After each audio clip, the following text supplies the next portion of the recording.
नमस्कार दोस्तों, मैं हूँ ईरा और आप देख रहे हैं लोकतंत्र का चश्मा। बिहार से आ रही खबरें इन दिनों इतनी डरावनी हैं कि कलेजा मुंह में आ जाता है। क्या बिहार में सचमुच जंगल राज 2.0 का आगाज हो चुका है? और हाँ, तो यह हम सबके लिए एक बहुत बड़ी चिंता का विषय है। सबसे पहले बात करते हैं 17 जुलाई 2025 की।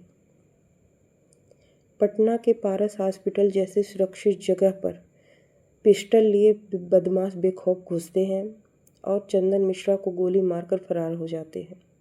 सोचिए, एक अस्पताल जहां लोग जान बचाने जाते हैं, वहां दिन दहाड़े इस तरह की वारदात। और हमारी बिहार पुलिस, वो सिर्फ गैंगवार बताकर मामले से पल्ला झाड़ लेती है। क्या यह सिर्फ एक गैंगवार था या अपराधियों के बेखौफ हौसले की निशानी? लेकिन यह सिर्फ एक मामला नहीं है। हाल ही में वकील सुरेश मेहता की निर्मम हत्या ने तो बिहार की कानून व्यवस्था पर और भी बड़े सवाल खड़ा कर दिए हैं। क्या अब कानून के रखवाले भी सुरक्षित नहीं हैं? जब वकील ही सुरक्षित नहीं तो आम आदमी की सुरक्षा की गारंटी कौन लेगा?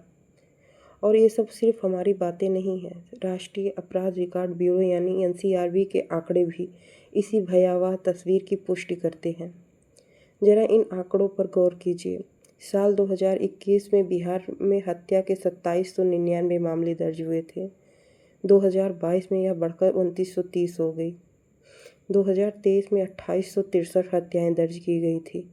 2024 में 2786 और 2025 में के सिर्फ जुलाई महीने में अब तक 50 से ज़्यादा हत्याएं हो चुकी हैं।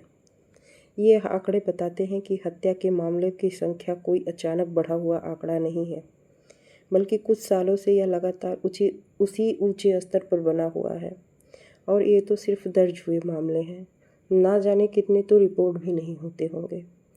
सबसे चौंकाने वाला आंकड़ा तो बिहार की राजधानी पटना से है।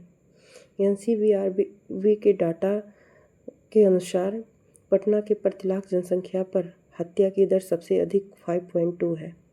यह आंकड़ा सीधा सीधा सरकार और प्रशासन की नाकामी को दर्शाता है। अगर राजधानी ही इतनी असुरक्षित है तो दूर दराज के इलाकों का क्या हाल होगा? और इन सब के बावजूद हमारे सुशासन बाबू नीतीश कुमार खामोश है। पता नहीं उनका यह सुशासन सिर्फ कागजों पर है या फिर जनता की आंखों में धूल झोंकने के लिए। क्या यह वही सुशासन है जिसका वादा किया गया था? अपराधी दिन दहाड़े गोलियां बरसा रहे हैं और सुशासन बाबू के राज में शांति का ढोल पीटा जा रहा है। इससे भी बड़ी विडंबना यह है कि बिहार में तो डबल इंजन की सरकार है। एक इंजन राज्य में, दूसरा केंद्र में, लेकिन अपराध का तो इंजन लगातार फुल स्पीड पे दौड़ रहा है।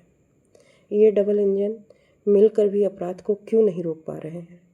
क्या ये इंजन सिर्फ चुनावी रैलियों में ही दौड़ते हैं और जनता के मुद्दे पर ठप पड़ जाते हैं? सवाल उठता है कि जब दो दो इंजन मिलकर भी कानून व्यवस्था की पटरी को सीधा नहीं कर पा रहे हैं तो जनता किस पर भरोसा करे भी या ना करे? इस सबके बीच एडीजी कुंदन कृष्णन का अटपटा बयान और सरकार की चुप्पी तो और भी सवाल खड़े करती है। क्या प्रशासन अपनी जिम्मेदारी से भाग रहा है? क्या बिहार की जनता अब अपने जीवन के मौलिक अधिकार से भी वंचित हो गई है? क्या उन्हें सुरक्षित माहौल में जीने का हक नहीं है?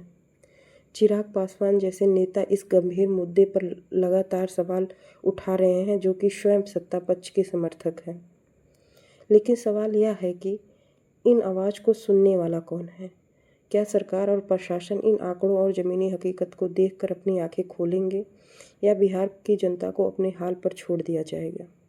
यह सिर्फ एक वीडियो नहीं, बिहार की सच्चाई है। आप क्या सोचते हैं इस बारे में? अपनी राय कमेंट में ज़रूर बताएं। यह वीडियो शेयर करें ताकि यह बात दूर दूर तक और लोगों तक पहुँचे। धन्यवाद।